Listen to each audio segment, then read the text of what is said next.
teman-teman, kembali lagi dengan channel saya. Hari ini saya mau buat tutorial mengenai cara menginstal Ubuntu Linux pada Windows 10 menggunakan VirtualBox. Nah, untuk tutorial ini kalian dapat mengunjungi blog saya di sini databaseutil.blog.com apabila kalian tidak terlalu suka dengan video yang terlalu panjang. Nah, sebelum kita memulai ke tutorialnya, kenapa menggunakan VirtualBox?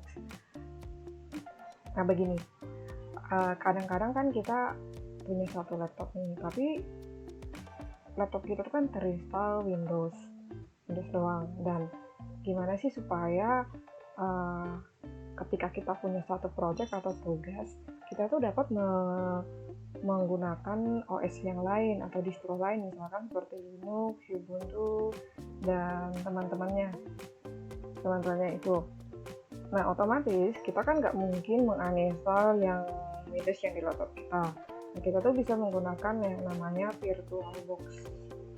Yang ini, VirtualBox ini untuk nantinya si OS yang lain itu atau distro lain itu akan berjalan di VirtualBox tanpa mengganggu Windows yang sedang berjalan di laptop kita. Nah, tanpa basa-basi, kita mulai saja tutorialnya. Pertama-tama, unduh terlebih dahulu VirtualBox untuk Windows pada link resminya. Nah, klik aja di sini di download VirtualBox. Nah, di sini akan ada rilis terbarunya atau versi terbarunya. Kalian bisa unduh sesuai dengan kebutuhan kalian. Nah, klik saja di downloadnya, nanti akan diunduh versi 61 misalkan. Nah, setelah kalian unduh, pastikan bahwa kalian menginstalnya dan tidak ada masalah dengan penginstalnya, karena selanjutnya kita akan menginstal di menginstal OS ataupun distro yang akan dijalankan di VirtualBox. Yang kedua, unduh OS atau distro yang kalian ingin install di VirtualBox. Nah, ini kan judulnya saja sudah menginstal Ubuntu di VirtualBox. Nah, itu. Jadi saya menggunakan distro Ubuntu. Di sini saya mengambil distro versi yang paling baru. Kalian terserah kalian ingin menggunakan yang mana. Yang menggunakan yang versi ini Ubuntu 20.042.0 LTS atau Ubuntu 2104. Install aja Azure-nya, klik download. Nah, pastikan keduanya ini, step pertama dan kedua, unduh VirtualBox dan unduh Ubuntu ISO-nya sudah dilakukan. Baru kita akan menjalankan yang ketiga, yaitu merun VirtualBox. Nah, untuk merun VirtualBox itu cukup mudah. Kalau di desktop icon di desktop kita ada, maka tinggal klik 2 kali saja di VirtualBox ikonnya. Kalau tidak, ketikkan saja di bagian sini startup virtual-nya. Ini kan muncul, klik, maka akan run. Tunggu beberapa saat, maka akan muncul tampilan seperti ini. Nah, kebetulan kan saya sudah punya Note 1, Note 2. Nah, nanti saya akan buat satu yang baru untuk tutorial ini. Ya, klik dulu pada tools. Kemudian klik new untuk menambahkan satu VirtualBox yang baru. Virtual machine yang baru. Klik new, terus seperti di tutorial box saya tadi, kita kasih nama sesuai dengan apa yang kita ingin deskripsikan untuk kebutuhan virtual machine-nya ini. Nah, saya akan menggunakan namanya master karena nanti saya akan menggunakan master ini untuk satu project lain. Nah, pilih type-nya itu Linux, dan kemudian versinya itu Ubuntu. Ubuntu sesuai dengan kebutuhan, apakah bit 32 atau bit 64.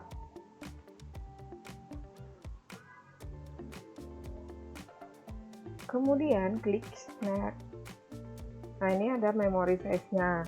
Nah, di sini yang perlu diperhatikan itu adalah memory size-nya itu yang direkomendasikan itu minimum 1024 MB.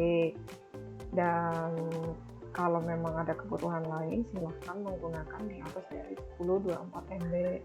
Nah, saya akan menggunakan defaultnya itu 1024 MB, kemudian klik Next.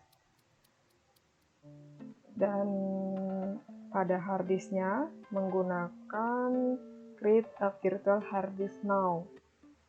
Klik create.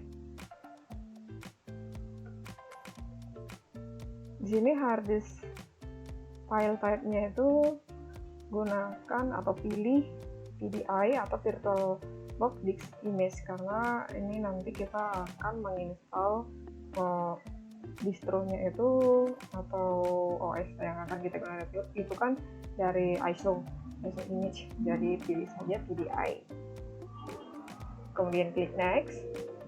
Nah, untuk storage on physical hard disknya itu pilih dynamical allocated saja. Namun jika ada kebutuhan lain, silahkan sesuaikan dengan kebutuhan masing-masing. Klik next. Terus di sini file location dan size-nya itu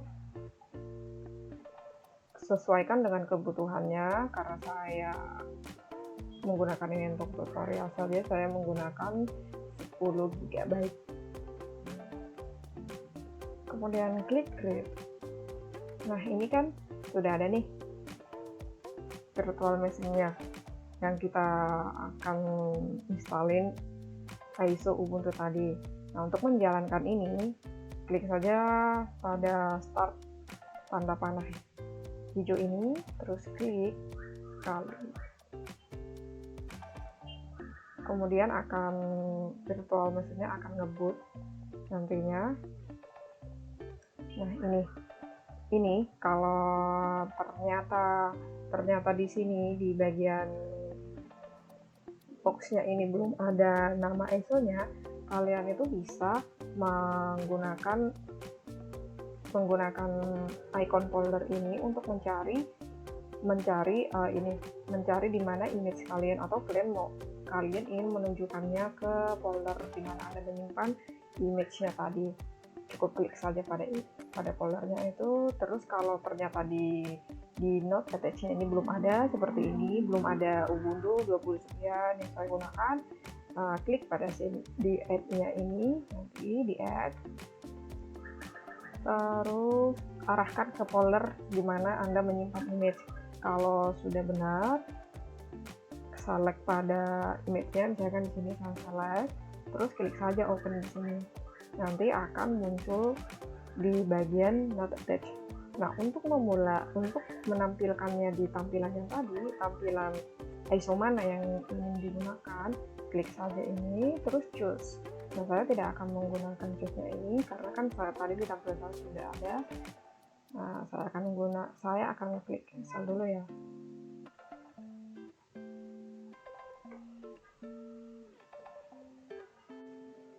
Kalau image-nya sudah ditentukan, lalu klik start.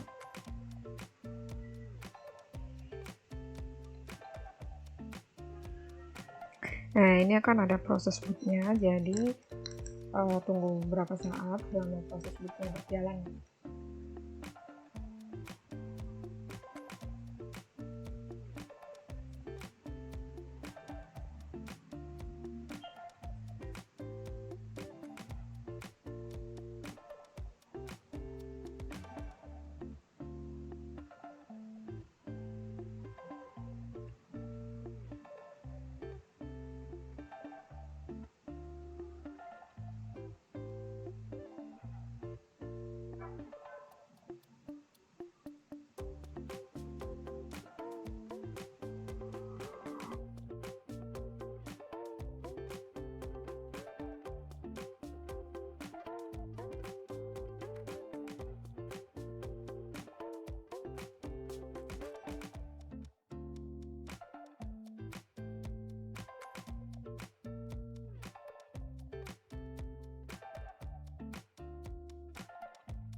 Di sini Ubuntu-nya sudah terinstall, tapi masih dalam keadaan boot.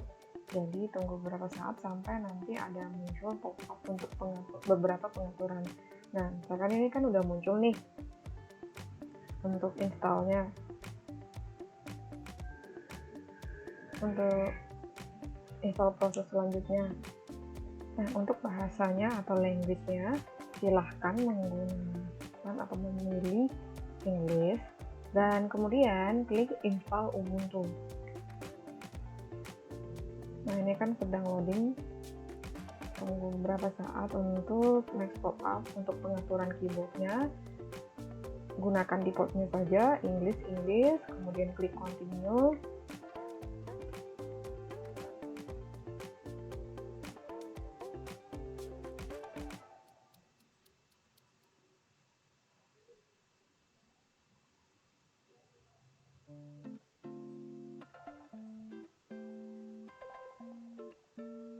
Tunggu beberapa saat, nanti akan muncul lagi, ini akan muncul pop-up yang baru untuk update dan other software.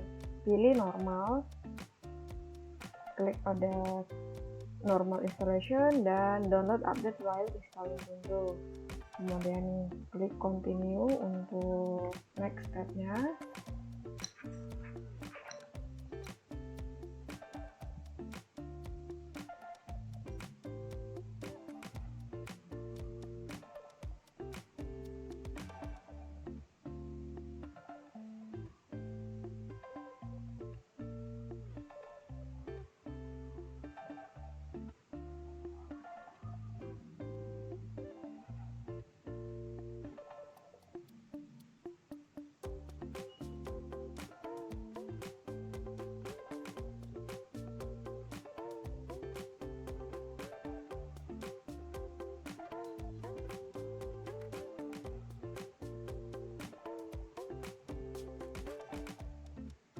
Nah, di sini untuk installation type-nya, pilih NSDisk and install Ubuntu.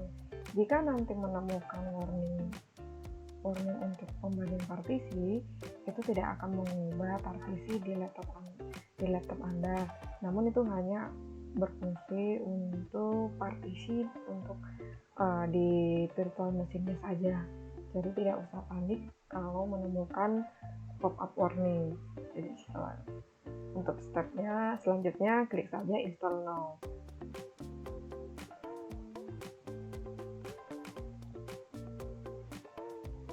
Nah, ini yang tadi saya maksud, yaitu pop-up warningnya tuh ini kan dibagi atas partisi 1 dan partisi 5. Jadi ada 2 partisi, jadi tidak usah takut kalau muncul ini nanti akan mengubah partisi laptop saya. Tidak, ini tidak. Jadi ini tidak akan mengganggu partisi laptop kita atau Windows kita. Namun ini hanya berfungsi untuk di mesin virtual mesinnya saja, di VM-nya saja. Klik saja continue. Tunggu beberapa saat.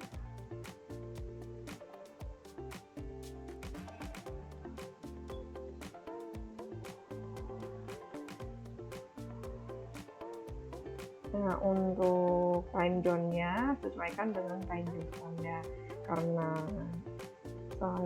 Karena saya di Indonesia, maka biasanya menggunakan Bangkok atau Jakarta. Klik continue.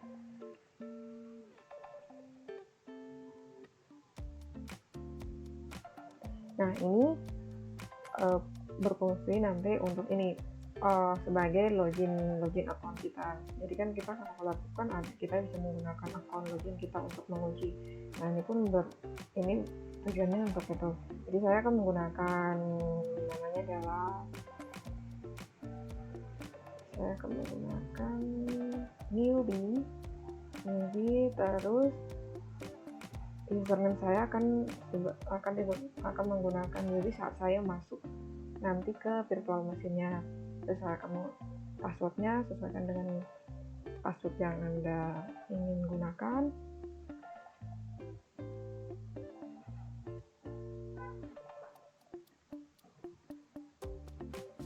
Nah, Nah, kalau sudah diisi semua, kemudian klik continue. Nah,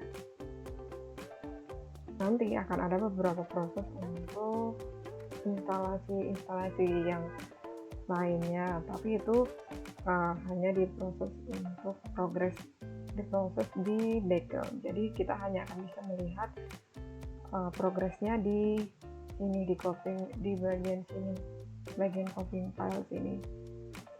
Nah, tunggu beberapa saat sampai nanti muncul satu pop-up untuk meminta untuk restart virtual mesinnya. Jadi kalau ada muncul restart virtual mesinnya, silahkan di restart supaya VM kita bisa kita gunakan selanjutnya.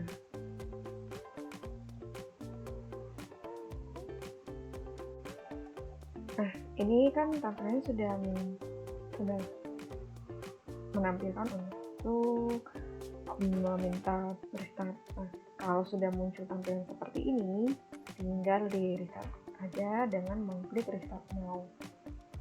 Nah, namun sebelumnya pastikan bahwa di optional drive disk itu, bahwa di sini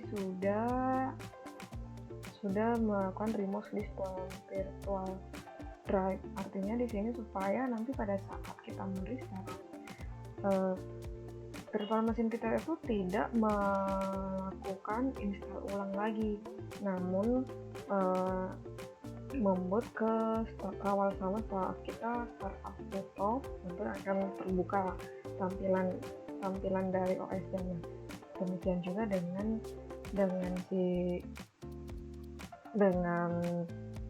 virtual mesin ini. Jadi pastikan bahwa remove disk from virtual sudah diklik terlebih dahulu sebelum mengklik restart now, supaya nanti tidak melakukan restart ulang lagi, install ulang lagi maksud saya. Nah, saya akan klik remove disk from virtual disk, terus klik pada post amount, terus selanjutnya klik restart now. Nah, di sini VM kita akan melakukan restart ulang. Nah, tunggu beberapa saat, prosesnya akan melakukan restart ulang, dan jikalau sudah berjalan, maka artinya virtual mesin Anda sudah berhasil diinstal dengan OS Ubuntu. Nah, demikian tutorial dari saya. Jika ada masukan dan pertanyaan, silahkan komen di area komen pada video ini. Terima kasih sudah menonton tutorial saya. Semoga bermanfaat bagi teman-teman semuanya. Terima kasih.